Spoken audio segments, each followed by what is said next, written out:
There are many people in the world who are extremely cheap or miserly. So those people call themselves as thrifty or economical people. But the people around them know how much cheap they are. These people do not want to spend money on anything except for necessities and essentials which are needed for survival. Being with such misers is devastating, as you will not be able to live your life as you wish. Even though it is your money that you are spending, you will not stop repenting and crying, greedily saying not to waste money. Most of the time, the grieve of these people becomes a nuisance. We meet such people from birth to death. Maybe as a school friend, colleague in the office, or as a family member. Most of all, marrying a cheap partner is the worst, and the most unfortunate incident which can be occurred in one's life. He or she will have to suffer a lot during their married life, as one does like to spend a bit more and enjoy life, but the other does not want to spend something more than daily expenses. Many of the married couples end their married lives with a divorce, due to the reason of one partner being overly cheap. But sometimes relationships somehow keep up their love and care throughout their lifetime, even though he or she lives with a miser. So today, we found a story which proves the above scenario. This story is about how an innocent woman survived with her mindfulness and patience from her cheapskate miserly husband, whose last wish was to bury him with all the money he earned throughout his life. Before starting today's story, make sure you have subscribed to our channel and hit the bell icon to be notified with our latest updates. The man and woman in our story were married for a long time, and they were a lovely couple, no matter what their differences were. But something was not right at all. Let's see what it was. This middle-aged man worked so hard daily and earned a lot of money for his hard work. At the end of the week, he would spend his time counting the money that he earned. Each time after he received his paychecks, he would cash all of them and would count to see if his company had exactly paid the correct amount. After counting, this man would decide on what his money will be spent on, even without the consent or the opinion of his poor wife. And at first, he would pay all the bills at the household, including the mortgage bills, water, light, and heating bills accurately. Then he would spend some money on the food for the week by only buying discounted, cheap, and quality-less ones which were about to expire. Then he would count all the remaining money and lock them up in a treasure box. He never bought steak or better food to his wife, and not even for himself. They did not have a proper meal since married, but the wife did not quarrel with him over those matters. Both of them never went shopping or for a dinner out. He never took his wife for a movie or gave her a present for her birthday or on their anniversary. Whenever the wife asked him about going out for a movie, he would say, "We have such a nice television at home. Why bother in going out for movies with crowds of people?"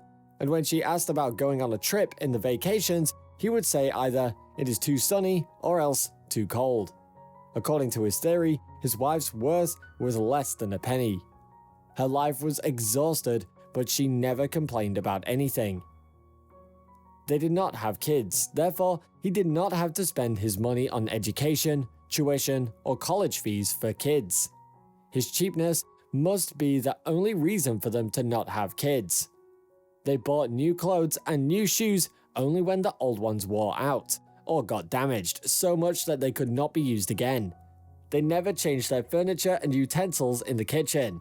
If something were to break, he would fix it with his almighty without taking it to a specialist. Even though the husband was such a cheapskate miser, the wife did not stop loving him. She tolerated his actions with much patience and never argued with him for trivial matters. Sometimes he drove her crazy, but she still loved and did not lose her patience.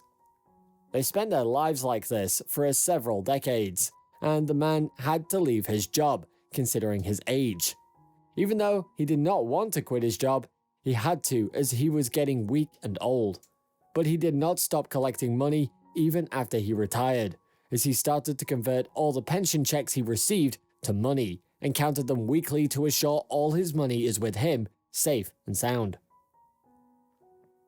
Time passed on, and one day this man fell severely ill. but he did not go to the hospital as he didn't want to spend his precious money on medicine, even for himself. So he grabbed some medicine which was at home and drank them. Days passed and his illness grew more and more worse, where the pain became unbearable. Finally, he had to meet a doctor. The prescription made by the doctor made him devastated. The doctor said that he was diagnosed with a serious illness, and what made him more traumatized was the next words of the doctor. "You do not have much time to live," said the doctor, making the miserly man dumbfounded. This serious illness made his whole world turn upside down. He only thought about the money which he hardly earned. He started to regret that he will not be able to receive his pension or count his immense fortune. He never thought about what will happen to his wife, who suffered a lot with his miserliness and greediness. After arriving home, the man said to his wife what the doctor said about his health, and that news made her heart break and tear up. She was so sad about the illness of her husband, as she was not ready at all to live a lonely life without him. But he was only sad about losing his money and not his wife. Later, one day while they were having dinner, the husband took his wife's hand and told her that he has got a very important thing to say. She thought he was finally going to adore and compliment her for staying by his side without any complaint, and he even might apologize for his cheap actions. But the sad story her husband said to her made her more and more unhappy and disdain more than before. He said, "Look, honey, the doctor said that I do not have much time to live as my illness has grown throughout my body and I will even die today or tomorrow. So I would like to tell you my last wish." What he told was not what she expected at all. He said, "I worked hard in my whole life and earned so much money which I used properly and saved the rest in my treasure boxes. I want them to be buried with me when I die, so I will be able to use them in the afterlife." The woman could not stop thinking how selfish her husband was, and she even could not stop laughing inside for his stupidity.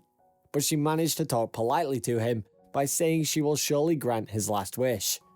She did not want to make any problems with him on his last days, because he may change his mind and hide all his fortune. So she kept him happily as possible as she could. He was so stupid that he even trusted his wife, and assured that she will definitely bury his money with him. Days and weeks passed and the man fell ill again, and this time he had to stay in bed and could not move. His wife looked after him and paid attention to him in detail. The cheapskate husband also made sure to remind his wife to bury the money with him, even while lying on his deathbed. A few days later, the man died, and the wife was left widowed, lonely without anyone to look after her. She planned the funeral and spent money wisely on everything, as her husband said not to waste money on new clothes for his dead body and other things. The coffin was kept at the church, and his relatives and friends visited the cheap man for one last time. The widow cried a lot during the funeral days, and on the day of the burial, she remembered what her husband said. She thought a lot and saw two sides of the wish her husband asked for. If she obeyed his wish and put the money with him, she will have to live a poor life. And if she took the money and just didn't accomplish his wish, his after-death soul will be hurt. At last, it was time for the casket to be closed and buried. She asked them to stop for a while and took a small shoebox which was under her seat. Her friend who was sitting beside her asked what was in the shoebox, and the widow replied the last wish of her husband. The friend felt so miserable about the cheapness of this man and asked the widow why would she accomplish such a wish, where she replied to her, "Somehow it's his last wish and I would do it." The friend then asked how she fit all the money he owned inside this little shoebox, where she said all his money would not even fit inside the coffin, so she had to bank all the money and write off a check valued all his money. Then she took the box and laid the check in it and kept it inside the coffin next to him. That was how she was able to grant her husband's last wish and live without getting poor. All the relatives were astonished with her mindfulness and was surprised to see she lived with such a miser. So that's it for today's video, and we hope you enjoyed this amazing story. Make sure to subscribe to our channel and hit the bell icon to be notified with our latest updates. See you soon in our next video.